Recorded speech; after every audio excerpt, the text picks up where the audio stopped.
We don't know what tomorrow holds. We know that we're given today. We wake up every day, and by the grace of God and the glory of God, we are here.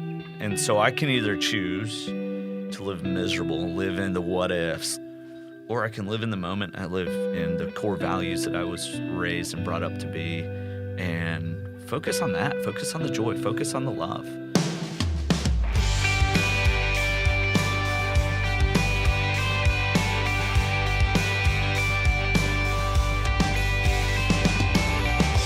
Hello, and welcome to More Than Sunday, a weekly podcast where we take a deeper dive into the stories, themes, and questions of our faith.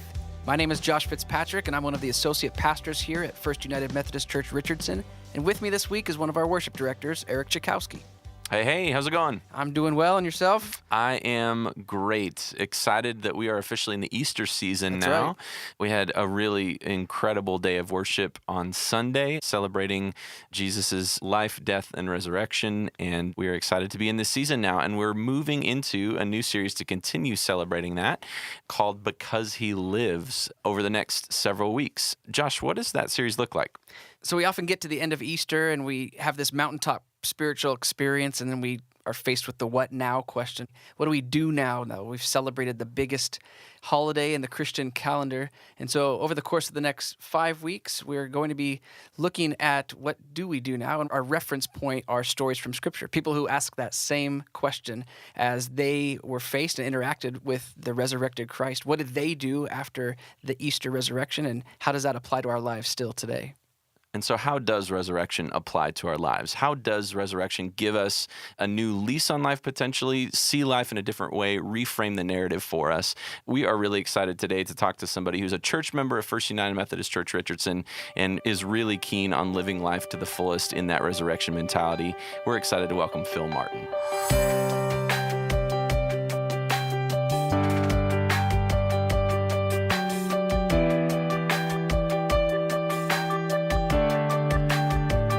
Well, on today's podcast, we are privileged to be able to speak with a member of our church here, First United Methodist Church, Richardson.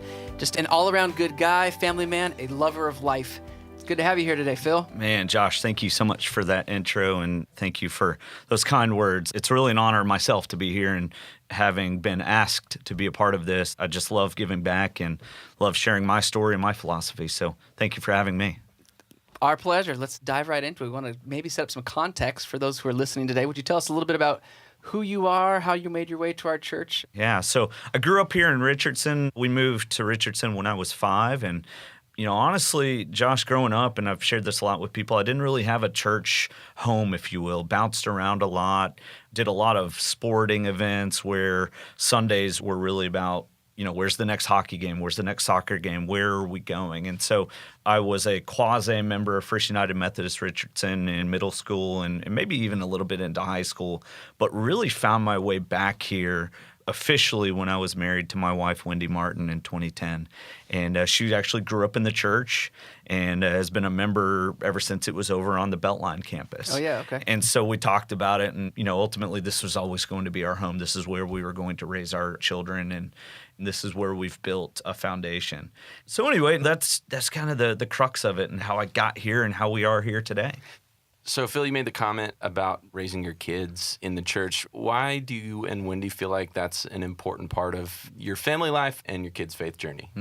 Great question. So at the end of the day, what I know to be a fact is God leads our lives, and God is with us every day, and God gives us the grace to be here and spread His message. And so what better place to do that than right here with like-minded individuals that share the same common beliefs and the same common goal, which is to, what I view is to love people, and then to be able to share that message of why that love from us and then ultimately from God is so awesome and so amazing and what that can do for us. I appreciate hearing you say that because I think one of the things that I've come to learn just in my short time knowing the Martin family is that you are really good lovers of people. I see it in our neighborhood. In fact, there's this ongoing joke that the Martins are the mayors of Canyon Creek, if you will, because they know every single person in the neighborhood. But it really comes across not just as a surface level fake relationship, but you seem to really care about and love people with the love of God. Where does that passion come from? Being a good neighbor and loving Sure. people. Man, and I crack up every time. Oh, well, you got Mayor Phil over here. And man, I'm not, I'm not anything other than just a guy that loves people and wants to help connections and help, just help people. Hey, if you need something, how can I help facilitate a connection? There's a guy in the neighborhood right now. He just had a work accident and his employer didn't have workers' comp. And so he's in a situation where he's got a broken arm and can't do anything about it. And so I just picked up the phone and called a few people last night. And hey, man, he's in a world of hurt. How can I help? How can I help this guy feel the love that we're given every day? That's it. I just want people to feel loved. So it occurs to me that maybe this is just my human nature, but it seems like in general, our human nature as neighbors, particularly in today's culture, is to maybe just become homebodies. It's just way easier just to close our garage when we pull in after work. What makes you and your family different? How are you intentional about fostering and creating those relationships? Oh, man, don't get me wrong. We do have that ability, and we most certainly want to, at times, just close off the doors and, kind of shut out the world. There's so much good in the world, but there's also so much bad. And it's very easy for people to shut off and close down and turn off the lights and just say, I'm going to be in here with my wife and my kids, and we're going to do these things. But isn't it so much more fun and so much better when you can sit out in your front yard and let the kids play on the bounce house, or have the dads talk about struggles in life and share those? Because with that communication and sharing those things, we get ideas and we become just ultimately better people, I think. I think so too. So let me also ask you this. Not everybody is lucky enough to live in a neighborhood that is so conducive to just naturally fostering community. Mm-hmm. What would you say to somebody whose neighborhood is just naturally closed off, that there is that culture? How do you begin to break into or create a new culture? Intentionality. Okay. And you have to be intentional. And I'll even take that as relationships go. I was at a wedding on Friday, and the pastor of the church, he said, hey, guys, the key to marriage and the key to the relationship is you have to be intentional. You have to work on it every single day. And so you take that back into a community that's shut off, closed off. Well, you have to be intentional. You have to go and seek those people out. You have to seek the community that, going back to my original statements, the like-minded individuals that can help spread the message and spread the love. Well, when you talk about investing in relationships also, those two things go hand in hand, right? I mean, the intentionality that we think about with our finances and investing those in ways that will bear fruit in the future. You've spoken about relationships in a similar way, and I love to hear the connection between intentionality and investment. Expand a little bit, if you would, on why relationships might require an investment and what kind of investment. Wow. I had a scenario back in 2009. My grandfather passed away. And my grandfather was as close to me as my real father, and maybe in some cases even more. And my grandmother was also extremely close to me. And unfortunately, through his passing, there was a lot of unraveling and a lot of family rift that happened. And there were sides that were taken. And there was a scenario in which my uncle and I couldn't speak to each other. And what happened is my grandmother took his side. And it hurt a lot. It felt like a personal attack. And then also, I got married in 2010. And so all of this was happening, and all of this hate and fighting and everything that was going on, it was tough. And it took a lot of time for my grandmother and I to fix that relationship. And in some ways, I regret not pouring more back into trying to get to where we were. And it was because I was guarded. It was because I had my walls up. My grandmother passed away in 2016. And, and I still have regret over how that all happened. And I can tell you definitively, when I have an opportunity to talk to my grandfather and talk to my grandmother about that, because I believe I will have that opportunity in the kingdom of heaven, I can tell them, yes, I'm sorry for how I did it, but I feel like I did what I had to do to protect me, but also protect my grandma. So cool ending to that story. The morning of the funeral, my uncle called me, and he said, hey, listen, we need to bury this. We need to put it all behind us. And that's what my grandmother, would have wanted. And he and I actually had dinner last week together. And we were able to sit in the same room and we were able to talk about some of the wrongs that happened. And we weren't like, hey, I'm sorry for this. Hey, I'm sorry for that. But there was this common ground of, hey, we can just have a conversation. So I go back to why it's so important, because she's gone. I can't talk to her and tell her these things now, but I could have then. It's such a great reminder to us that oftentimes, as is the case with investing, the payoff is worth the risk, right? Because all of us are in this scenario from time to time where we have conflict in our relationships and we're guarded. And so we protect ourselves and we protect the people that we love. And sometimes, and I want to be very clear, sometimes in cases of abuse, and whether it's physical or emotional, that's very, very important to be protecting ourselves and the people we love. But there are scenarios where maybe the hatchet hasn't been buried yet, that it's worth the risk to work towards reconciliation, because, as you say, you won't have that opportunity until you meet your grandparents again, Right. to have that conversation with your grandmother. Well, and I wrote down a few notes from a sermon from Pastor Clayton, and it was talking about, choosing joy. Right. And so all of the things that you just said, life is way too short. It's way too precious to spend it miserable and unhappy, etc. Is this the way God desires for us? And it just hits home, man. It really does. Life is too short to be unhappy. Yes. When you're sitting there and you're listening to that sermon, why is it that hits you in the heart? We don't know what tomorrow holds. We know that we're given today. We wake up every day, and by the grace of God and the glory of God, we are here, and we're talking right now. But what if? What if we're not? And so I can either choose to live miserable, live in the what ifs, or I can live in the moment. I live in the core values that I was raised and brought up to be, and focus on that. Focus on the joy. Focus on the love. Focus on having fun. Which you are good at doing. Yes.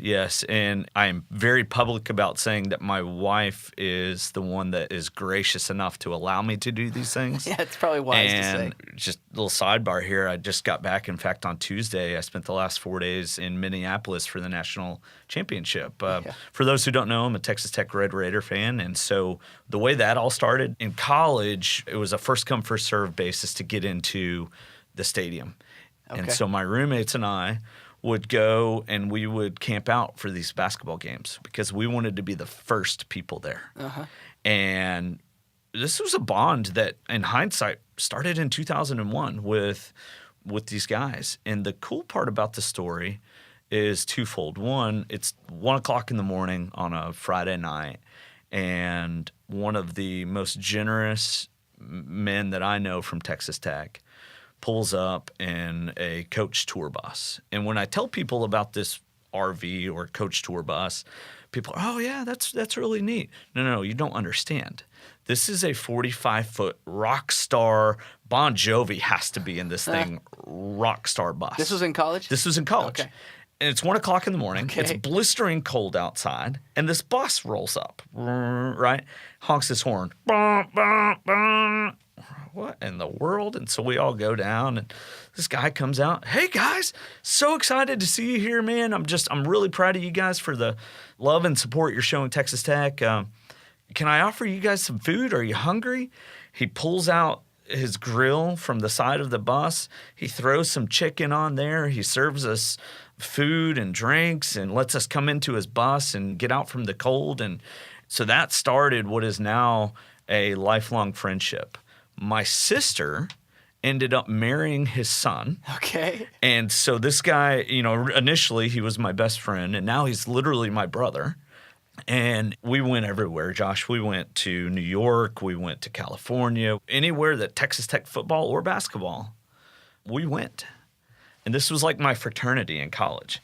And so this was the group that now that Tech had reached the mecca of basketball and the Final Four for the first time ever, you had to go. Oh, yes. Just had to go. And so my wife allowed me. She supported the trip. She said, hey, this is a once-in-a-lifetime opportunity. Hopefully not. Hopefully Tech's back there next year. Yeah, we'll see. But this is an opportunity that I'm going to regret not doing. Sure. And so I got to spend the last 4 days with with Ben and Clint and Brian and Terry and Bill, and the list goes on. And hey, Tech lost, but man, we fought, and we fought well. And what really amazes me about the Texas Tech program is Chris Beard. His press conferences, man, like I'm getting goosebumps right now thinking about his response after the Michigan State game, where a reporter, he said something to the extent of, hey, are you surprised you're here with a bunch of underdogs and poor rankings in the preseasons and this, that, and the other? And Chris Beard looks at him and he says, why not us? Why not? They work hard. They work as a team. They work as a unit. They have a great leader in Chris Beard and the rest of the coaching staff. Man, I had more fun this weekend, Josh, than I could even tell you about. It was so awesome. Well, I'm a little jealous. I don't know if SMU will ever be in that same boat. But when they do, I will call your friend with the tour bus and see if he can hook me up with some tickets. Absolutely. Absolutely. Let's go. I'll go with you. So when we talk about you being a lover of life and someone who takes advantages of these opportunities to go to things like the Final Four, I know you went to the Masters a few years ago as well when you had the opportunity. Yes. What do you feel like are those shaping experiences in your own life? Or do you have something that has really shaped this idea that life is precious? So there was an event in high school that happened to me that really kind of was a paradigm shift for me. Growing up, playing ice hockey, and we could get into the what, whys, whens, or hows, but I made some pretty poor decisions in high school, and I got caught up in drinking. And I'm not proud to admit it, but we drank a lot. No ifs, ands, or buts about it. Me and my buddies back then, it was the cool thing to do, and that's what we did. And I'll never forget it, man. So in December, on Christmas break of my senior year in high school, I was 17 years old. I hadn't even turned 18 yet. Made the decision. I got in a car with somebody who had been heavily drinking that night. And daily reminder, because it happened literally right by the church on Custer and Arapahoe at that little S-curve, we hit a telephone pole. He was distracted playing some music. He wanted to change the CD. For those who don't know, CDs are this disc that you put into plastic and remember shiny. those? Right. But anyway, he was putting in the CD, and at the curve, he went straight instead of following the road around. And I went back and looked at the tire marks after, but we actually went over the median. There used to be a light pole right there. So our tires went over that light pole, and then we kind of 180'd across the road from the left lane off to the right lane, and we hit driver's side into the telephone pole. And man, I will never forget that impact. I will never forget how much it hurt. And then I look over at my buddy, and he's slumped over on the wheel, and adrenaline and shock and all of those things kick in. And I knew he was alive because he was making, a grunting, moaning noise, but it was bad. It literally hit telephone pole, came in. If your hands are on the steering wheel, it took out that steering wheel and came in a good 2 feet. So it pushed him over. It pushed me over. I was able to get out, walk away, obviously physically in pain. He actually had to be care flighted to the hospital. For those who don't know my mom really well, she never answers the phone. I had to call her best friend at 2 o'clock in the morning. Wow. Or I had to have someone else do it because I'm on a stretcher with a neck board across my, and the paramedics are like, hey, we need to take you to the hospital. We finally get a hold of my mom. And so the paradigm shift for me, I think, happened at the moment that my mom walked into that hospital room. And Josh, I've never seen a look of anger, fear, regret, all of the emotions that you can put into one that revolve around looking at your son on a hospital bed after just being involved in a drunk driving accident. We should be dead. There's no question about it in my mind. And the only reason we're not is because of the grace of God and 1967 steel. We were in a 1967 Toyota Land Cruiser. And so by the grace of God, I got to wake up the next day. Wow. It's incredible. And so from there, Josh, it was, don't have regrets. Do it. And do it well, and do it with commitment and honor and love. And so that really shaped that year. I became an Eagle Scout and Boy Scouts. because, again, I would regret it had I not finished. There's a lot of things that I've done in life, maybe not necessarily from that moment, but from the ability to love life and know that it's an everyday blessing. That's such a great mindset when we are able to live in that sort of state of gratitude and step out of ourselves and hopefully be able to share some of our blessings with others. You've mentioned that you've had a lot of blessing and a lot of gift in your life. Sure. And through some of those things, been able to do some really, really neat things. What would you say to folks that view sort of a lack of resources or current socioeconomic barriers, those sorts of things, as reasons that they can't do some things? Yeah, no, great question. There were times growing up where I specifically remember debt collectors calling all the time. I also distinctly remember times where my parents didn't have the money to pay the mortgage. And we were lucky in that capacity that my grandfather stepped in and didn't let my parents fall. My mom leveraged everything and my grandparents helped pay for college, but there was a catch to that.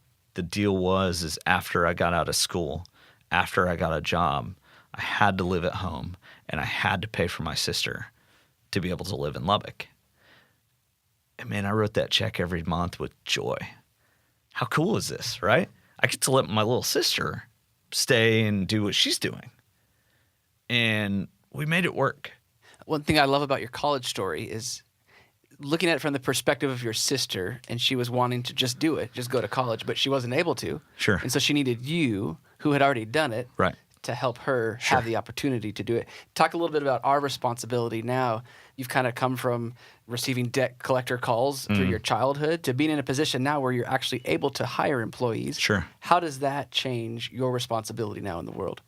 Well, so let me take it all the way back to when I first started working in the family business and now have taken it over entirely. The second that I knew that part of my responsibility was not only to, at the time, just me and Wendy, but also to the folks that worked in the shop. And then I got to thinking, wait a minute, they're married, they have kids. And that family tree of how many people depend on what I'm doing. Right. And so take that a step further, all the way to a ministry that Wendy and I are involved in called Johnny and Friends. It's a disability ministry. Yeah, right. And one of our closest friends is the director of operations in Dallas. And she invited us a couple years ago to a dinner just to hear what they had to say. And man, Wendy and I looked at each other and we just felt called to jump in and be a part of it. And so we could talk about the financial commitments that we make. And I'm not saying me or Wendy, I'm just saying people in general, the financial commitments or the time investment and the intentionality that we put into different ministries. And I say that to tell you, I had a really cool conversation with a guy that I've come to really respect by the name of Sean Summerlad. And we were talking about the concept of the church not entirely doing its job of spreading the word. And so I made the comment, I was like, man, I'm really excited about Josh coming on to Modern and helping and spreading the word. He said, no, Phil, you're missing my point. The church isn't the four walls of the church. The church is us. The church is you, me, Josh, Eric, everyone else, and spreading that word and spreading the love that God gives us. The point is, if I do it and you do it and my kids do it and my wife does it, especially my kids, because at 7, 4, and 7 months, man, if my wife and I can start building their foundation, man, what's that going to do for the church body to go out and spread the message? It's such a good thing for all of our church members and folks in churches anywhere to know that we as church staff members are very, very few in number and have a responsibility to guide and shepherd churches in their Christian walk. But you're absolutely right, Phil. The church is the people who are in it. Right. And without their hands and their feet, as Scripture tells us, the kingdom will not grow, right? It's vitally important for us as families to be planting seeds with our kids. It's vitally important for us to be out in the community, as you say, in our jobs and in our ministry areas and in wherever we are interacting with people in life, to be representing Christ well and to be representing the gospel and building foundations for future generations to come. Absolutely. So, Phil, there's one question that we always ask each of our guests at the end of the interviews, and we intentionally didn't tell you about it ahead of time, but it's this. I'm scared. No, it's not scary.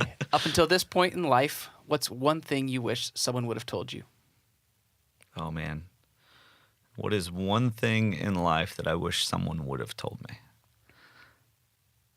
So, one of the things is growing up, I wasn't necessarily brought up to love the Lord. Look, my mom did a phenomenal job. She tried to get us to church. But I was so distracted in all of the other things in life that I didn't get there. And so I maybe steered away. And maybe that's why I got into drinking. Maybe that's why I did the things that I did. But man, had I intentionally sought out the foundation from the beginning, maybe when I'm having these in-depth conversations, I don't feel as lost. And when I say lost, there are people smarter in the room than me on that topic, if you will. To flip the script, if I could give someone advice, love is so much easier than hate. Joy is so much easier than regret. I'm going to even break it down further. Smiling is so much easier than frowning. Yeah. It takes less muscles to smile than it does to frown. So smile. See what it does for you. Well, Phil, you've got us smiling here this morning, hearing your stories and insight into living life to the fullest and allowing God's joy to shine through you. So thanks for the time and insight today. Sure, man. Happy to do it. Thank you for the invitation and just happy to share.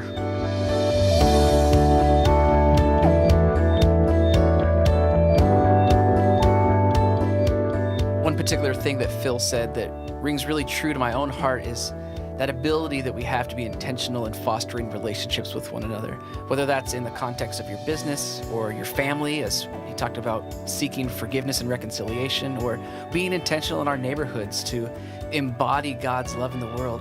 It's something that we see as a privilege, but also a responsibility to love the world around us with the love of God. So today we want to leave you with a scripture that reminds us that because God first loved us, our responsibility is to love the world. This is from 1 John chapter 4, verses 7 through 12. Beloved, let us love one another, because love is from God. Everyone who loves is born of God and knows God. Whoever does not love does not know God, for God is love.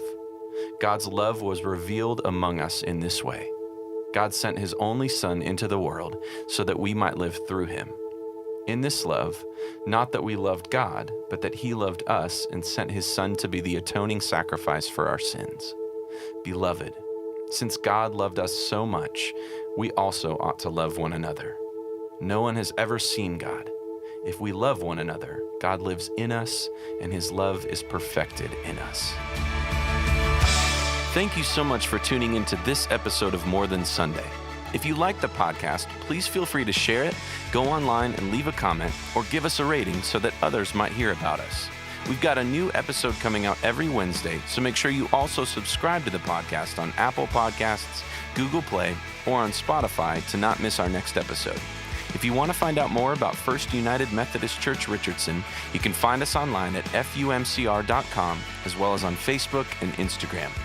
Special thanks to Phil Martin for joining us this week, and make sure to tune in next Wednesday when we have a conversation with Bishop Will Willimon. Have a great week.